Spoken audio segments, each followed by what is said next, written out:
तुमच्या आणि दादाची सगळी गुपितं फोडायला वेळ लागणार नाही. जावई बापू काय पहिल्यासारखी आनंदी दिसत नाही. तिला कुठली बी कामं सांगायची नाहीत, घरकामं. नोकर नाही तुझी ती. भाऊजी, तुमचा राजकारणात खरंच रस उरला नाहीये का?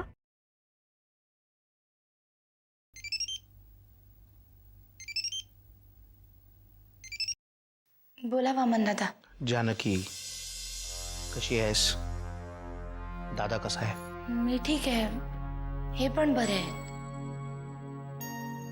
काय झालं जानकी? तुझा आवाज असा पडलेला का वाटतोय? वामन दादा, यांना बरं वाटावं म्हणून मी खरंच खूप प्रयत्न करते, पण यांना बरंच वाटत नाहीये. कशात लक्ष नाहीये. का? आता काय झालं? वामन दादा, आज यांना अहिल्याताईंचा फोन आला होता.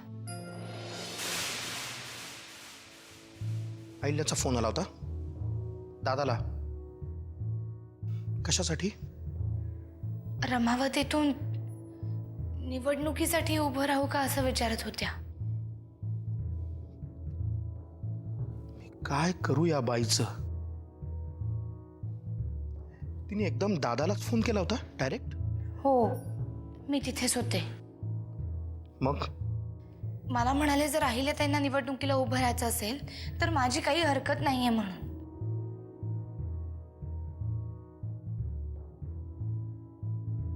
जानकी, मी तुला थोड्या वेळात फोन करतो. काळजी घे. हां, मी करतो फोन. चालेल.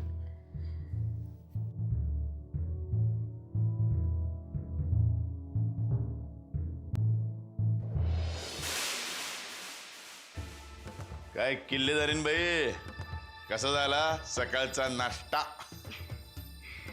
लईच भारी. आता रोज लई भारीच नाश्ता करायचा बरं का. पण खरं सांगू का, मला त्या नाश्त्यापेक्षा पण आहे ना, वामन दादांचा पडलेला चेहरा बघायला लई मजा आली बघा. सारखे वचकत होते ना माझ्या अंगावर. घ्या म्हणावं आता, तुमच्या समोर बसून तुमच्या नाकावर टिचून नाश्ता करून आलीये मी. आज त्याच्या समोर बसून नाश्ता केलास तू. काही दिवसानंतर तो आपल्यासाठी नाश्ता तयार करून आणणार. राजाराणी बसून खाऊ. असंच व्हायला पाहिजे बघा.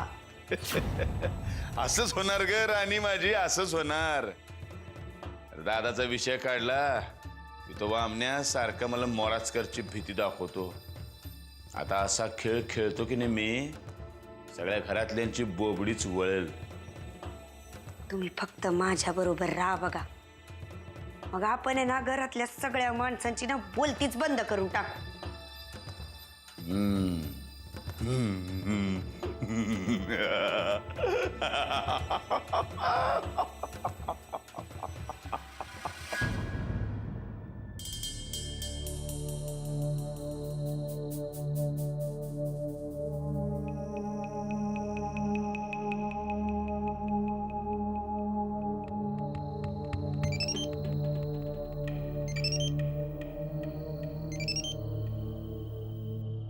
भाऊजी, मी काही तुमच्या पक्षातली कार्यकर्ती नाहीये की ज्याने त्याने येऊन मला टोलवाटोलवीची उत्तरं द्यावी. अहिल्याताई, मी बोलतीये. हे जरा पडलेत. मग उठवताना मला त्यांच्याशी बोलायचंय. आणि काय ग, दुसऱ्याचा फोन उचलू नये एवढेही मॅनर्स नाही आहेत का? आणि उचललाच तर पटकन हॅलो म्हणावं, एवढंही कळत नाही? कसं आहे ना अहिल्याताई, हा माझ्या नवऱ्याचाच फोन आहे आणि आमच्यामध्ये चालतं. भाऊजींना फोन दे. नाही देणार. सांगितलं ना आता, ते झोपलेत आणि ते उठले तरी सुद्धा नाही देणार, कारण यांना आता विश्रांतीची गरज आहे. त्यातूनही तुम्हाला काही बोलायचं असेलच तर माझ्याशी बोला. तू कोण आहेस आणि मी तुझ्याशी का बोलायचं? अरेच्छा, मी आत्ता सांगितलं ना, मी यांची बायको बोलतीये. हे बघ, भाऊजींना चांगलंच माहितीये की मी त्यांना का फोन केलाय, कारण मगाशी आमचं बोलणं झालं होतं. मला फक्त खात्री करून घ्यायची होती. मी तुम्हाला आता सांगितलं ना, मी यांना फोन देणार नाही. तुम्ही नंतर फोन करा. अहिल्या, तू पुन्हा दादाला फोन केला होतास का? का म्हणजे तुमचे दादा म्हणजे काय बागुलबू आहेत का मी त्यांना घाबरायला? मी तुला ह्या आधीही सांगितलं होतं दादाला फोन करून त्रास देऊ नकोस. पण मला त्रास होतोय त्याचं काय? मला खात्री करून घ्यायची होती की वाकनीसांनी मला दिलेला शब्द खरा आहे का नाही. वाकनीसांनी तुला शब्द दिला होता तो दादाच्या वतीनेच. मग एकदा शब्द देऊन पलटायचं ही तर खासियत आहे ना किल्लेदारांची. अहिल्या, असं फक्त तुला वाटतं, कळलं? वाटणारच, कारण हे सगळं माझ्याच बाबतीत घडतंय. माझा तुमच्या कोणावरही विश्वास नाही.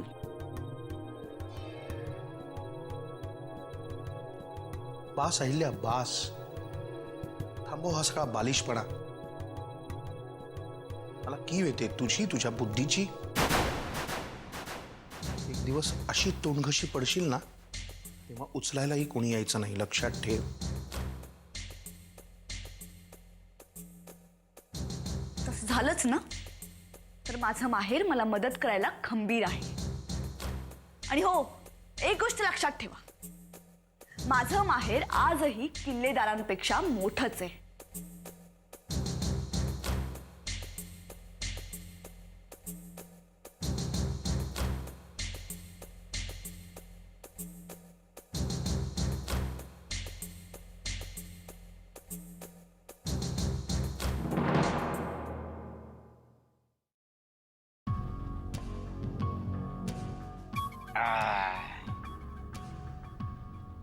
शास्त्री बुवा, जावय बापू, तुम्ही घरातच आहे. मी म्हणलं बाहेर गेला असाल, तुमचा टाइम झाला ना. वेळ झालेली आहे पण ते कंपनी शोधतोय हो. हा, येणार का कंपनी द्यायला?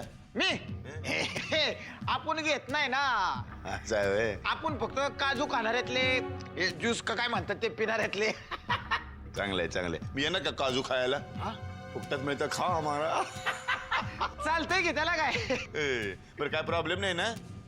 नाही काय बी प्रॉब्लेम आला तर मला सांगायचं, तिथल्या तिथं सोडवणार आम्ही. आपल्याला काय प्रॉब्लेम बिब्लेम नाही. समजा कसं निवांत आहे, फक्त जरा विचित्र वाटतं एवढ्या मोठ्या घरात राहायला. म्हणजे कटाळा येतो, कटाळा. सवय नाही ना तुम्हाला मोठ्या घरात राहायची, म्हणून असं होते. नाही नाही, मोठ्या घरात राहायची बी सवय नाही आणि गप राहायची बी सवय नाही. सतत बोलायला लागतंय हो मला.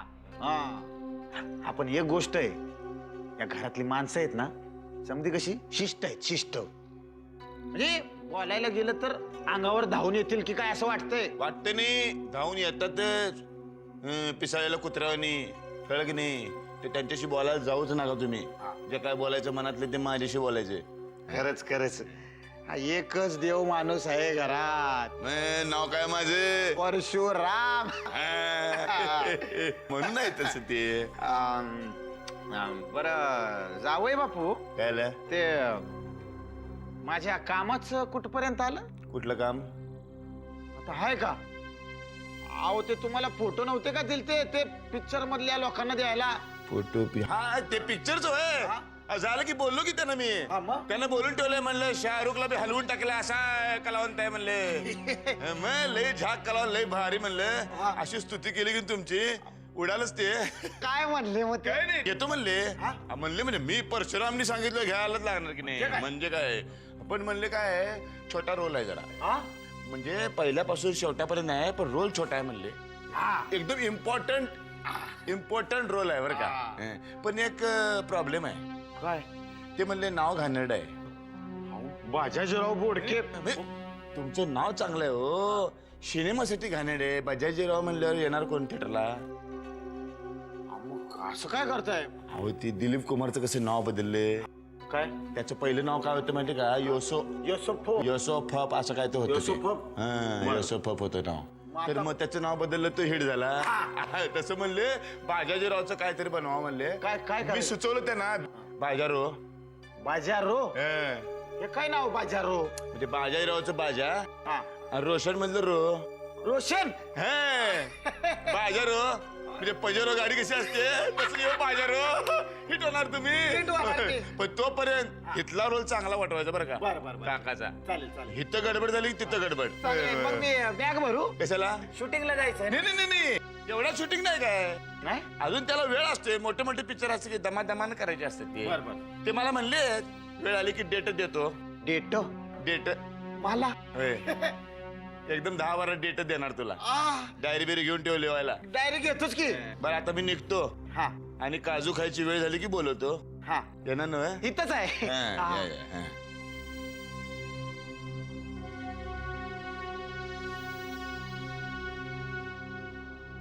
बजाजीराव आता ऍक्टर होणार.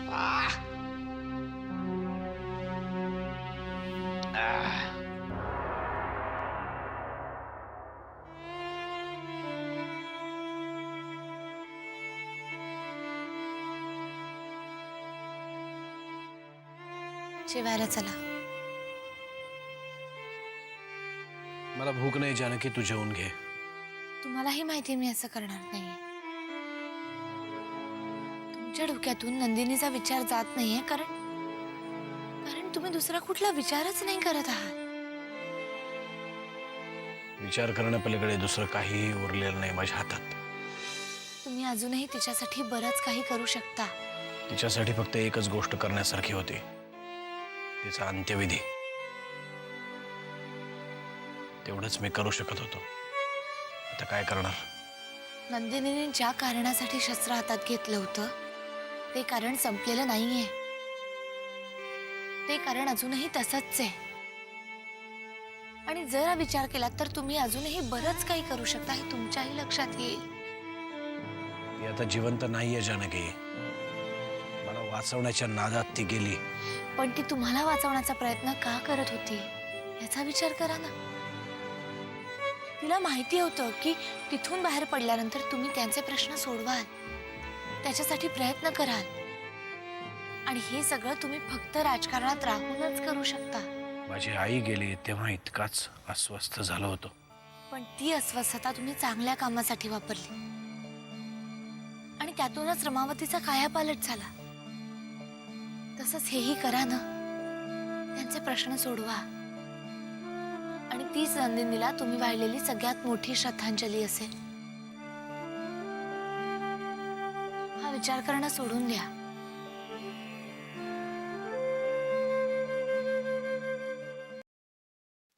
वाकनीस, वामनराव.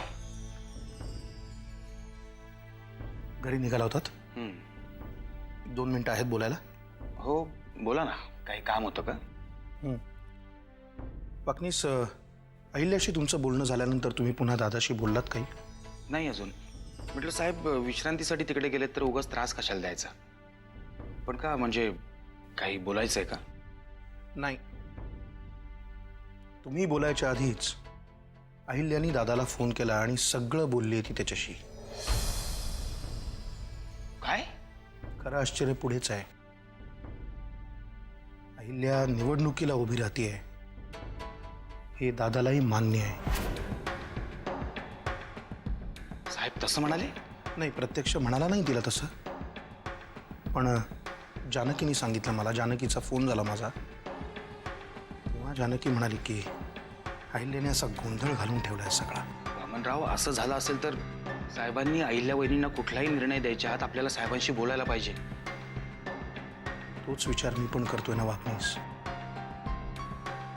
काय दादाचा अहिल्याला पाठिंबा आहे हे जर तिला कळलं ना मग अवघड होऊन बसेल सगळंच. मी बोलतो साहेबांशी. पण फोनवर नको. म्हणजे ही गोष्ट अशी आहे की कोणी फोनवर बोलायच्या ऐवजी दादाशी जाऊन प्रत्यक्ष बोललं, भेटलं तर जास्त बरं पडेल. मला वाटतं तुम्ही जर गेलात दादाला त्रास होईल थोडासा. पण ठीक आहे, मी उद्याच निघतो रमावतीला. Thank you. Good night. Good night.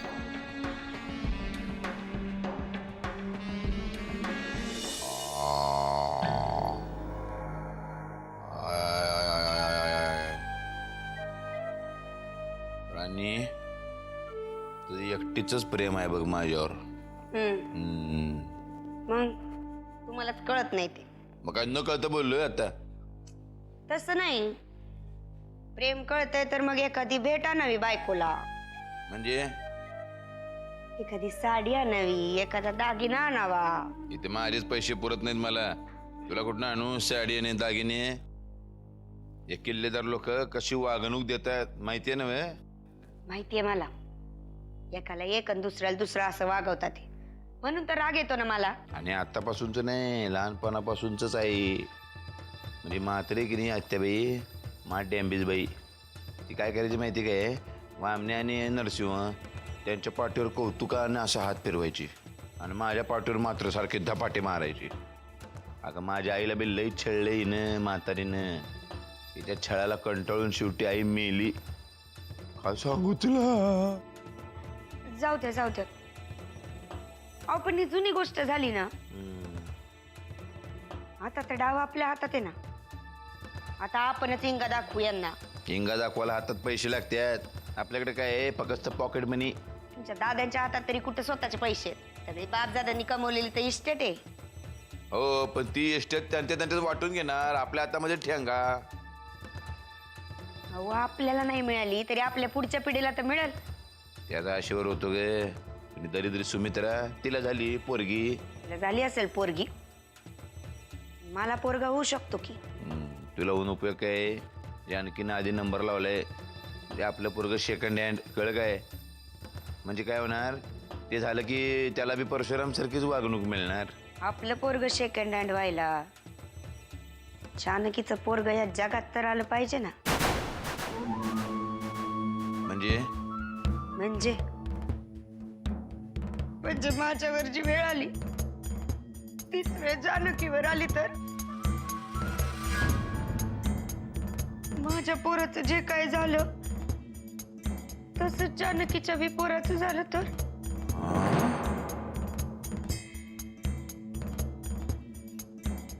टंग टंग. मला वाटत होते मडक्यामध्ये नुसते बटाटे भरलेत का काय. अक्कल बी आहे. कळलं ना आता. कळलं. सगळं कळायला लागले. तुझं झालं तसं जर जानकीचं झालं तर.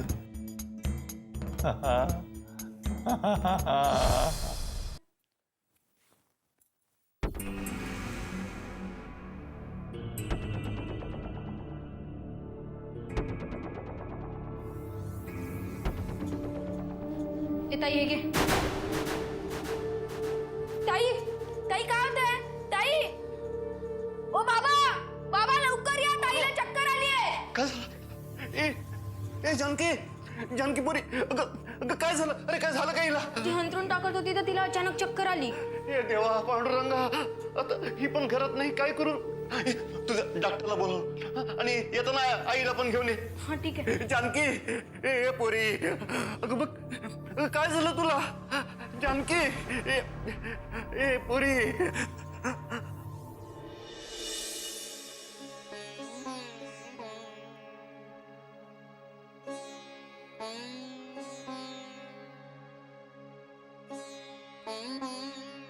कशी काय आली चक्कर? नाही म्हणजे जेवण वगैरे झालं होतं ना? जेवली होती की चांगली. ती झोपायची तयारी करत होती आणि अचानक चक्कर येऊन खाली पडली. दगदग फार होते का यांची? होय, म्हणजे आता कोणाचं बी ऐकत नाही ती. असं करून कसं चालेल मिसेस किल्लेदार? अतिताणामुळे झाली चक्कर. हे पोरी, तुला या आधी चक्कर आली होती का? हो. नाही, प्रेग्नन्सीमध्ये होतं असं कधी कधी, पण आपण योग्य ती काळजी घेतली तर नाही होत असं.